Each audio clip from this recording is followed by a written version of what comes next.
اللہم صلی علی سیدنا محمد وعلی آل سیدنا محمد وبارک وسلم۔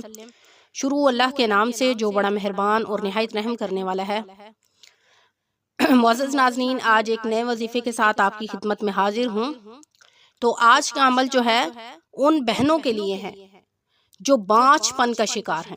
بانجھ پن عورت کے لیے ایک بہت بڑا عیب ہے، یعنی عورت جب کسی کی شادی ہو جاتی ہے تو اولین خواہش کیا ہوتی ہے کہ اللہ تعالیٰ ان کو اولاد جیسی نعمت سے نوازے، لیکن اگر کوئی عورت ایسی ہوتی ہے جو بانجھ پن کا شکار ہو تو اس کے لیے ایک تانا بن جاتا ہے کہ یہ عورت ماں نہیں بن سکتی اور احساس کمتری میں چلی جاتی ہے۔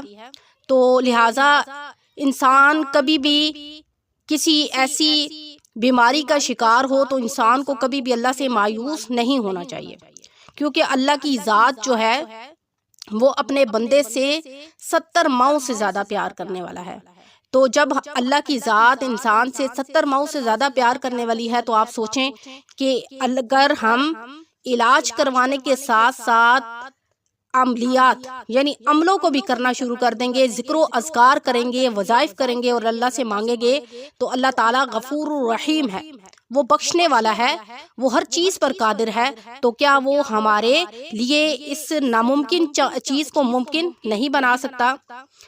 تو ایک عورت میرے پاس آئی، ایک بہن تھی جو ہمارے پڑوس میں رہتی تھی۔ وہ مجھے کہنے لگیں کہ میری بیٹی کو شادی کیے ہوئے تقریباً 10 سال ہو گئے ہیں، لیکن ابھی تک وہ ماں نہیں بن سکی۔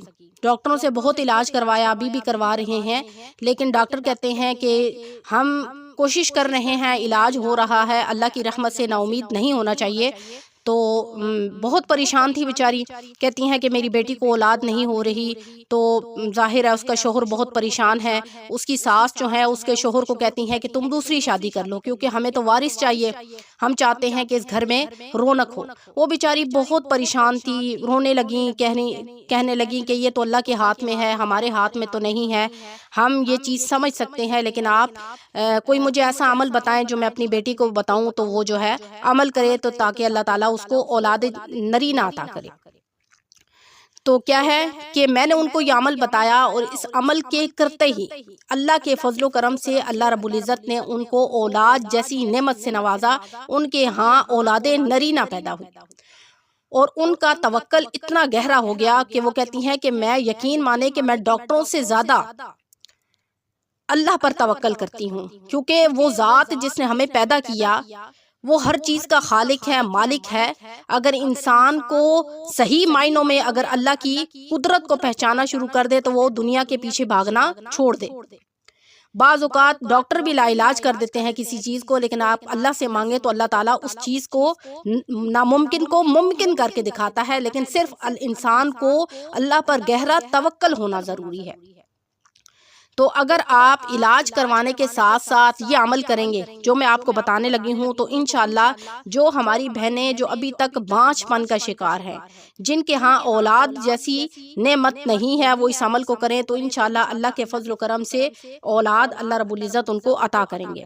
تو کیا ہوا کہ جب وہ اتنی خوش ہوئیں کہ وہ کہتی ہیں کہ میں آپ کو بہت دعائیں دیتی ہوں۔ تو میں نے ان سے کہا کہ آپ اللہ کا شکر ادا کریں، یہ تو اللہ کا کرم ہے، کسی انسان کے اس میں کوئی دخل نہیں ہے، بس ہم تو یہ ہے کہ اگر کوئی بات کسی کو کوئی پوچھے تو ہم اس کو بتا دیتے ہیں، ادروائز آپ اگر اللہ کا شکر ادا کریں جس نے آپ کو اس نعمت سے نوازا، جس نے آپ کو اپنی طرف متوجہ کیا، یعنی اگر آپ یہ عمل کرتے ہیں اور آپ کی وہ امید پوری ہو جاتی ہے تو آپ کا اللہ پر توکل گہرا ہو جاتا ہے۔ آپ شکر ادا کریں کہ اللہ تعالیٰ نے آپ کو ان بندوں میں شمار کر دیا جن کو اللہ ہدایت دیتا ہے۔ تو ظاہر ہے جب ان کا توکل گہرا ہو گیا اللہ پر تو ان کا اللہ پر ایمان پختہ ہو گیا، ان کو اللہ کی طرف سے ایک ہدایت نصیب ہوگی کو آئندہ بھی اگر کوئی دنیاوی معاملات ہوں گے تو وہ اللہ سے رجوع کریں گے۔ یہ ایک چیز ذریعہ ہوتی ہے جو انسان کو اللہ سے ملا دیتی ہے، لیکن ہم اس چیز کی طرف دھیان نہیں دیتے، توجہ نہیں دیتے، تو ہمیں ان چیزوں کی طرف دھیان دینا چاہیے، ہمیں اس چیز پر فوکس کرنا چاہیے کہ کیا یہ جو چیز ہے ہو رہی ہے تو اس میں سب سے بڑا جو سب سے بڑی جو ذات ہے وہ اللہ کی ہے جو انسان کو ادا کر رہی ہے۔ یہ وسیلہ تو صرف انسان بنتا ہے کسی کے لیے، ڈاکٹر وسیلہ بنتے ہیں، انسان ہیلا کرتا ہے، وسیلہ بنتا ہے اور کام ہو جاتا ہے۔ اصل جو ذات ہے وہ اللہ کی ہے جو کاموں کو تکمیل تک پہنچاتی ہے۔ تو ہمیں اس نقطے کو سمجھنا ضروری ہے، اس پوائنٹ کو سمجھنا ضروری ہے کہ ہر چیز کا جو علاج ہے وہ حقیقی معنوں میں اللہ کے پاس ہے۔ تو کیا ہے کہ آج کا جو عمل میں اپنی بہن بھائیوں سے شیئر کرنے لگی ہوں وہ 5 فن عورتوں کے لیے ہے جن کے ہاں بالکل اولاد کی مایوسی ہو چکی ہو، نا امیدی ہو چکی ہو۔ تو کیا کرنا ہے آپ نے؟ سب سے پہلے 40 لونگ کے دانے لینے ہیں۔ ایک پلیٹ میں رکھیں آپ 40 لونگ کے دانے، اور ہر دانے پر باوضو یہ جو آیت میں آپ کو بتاؤں گی آپ نے یہ پڑھنی ہے، اور ہر ایک لونگ پر آپ نے یہ آیت پڑھنی ہے۔ او کا ظلمات فی بحر لج یغشاہ موج من فوقہ سحاب ظلمات بعضها فوق بعض اذا اخرج یدہ لم یکد یراها ولم یجعل اللہ لہ نورا فما لہ من نور۔ آپ نے یہ آیت پڑھنی ہے۔ کیا ہے؟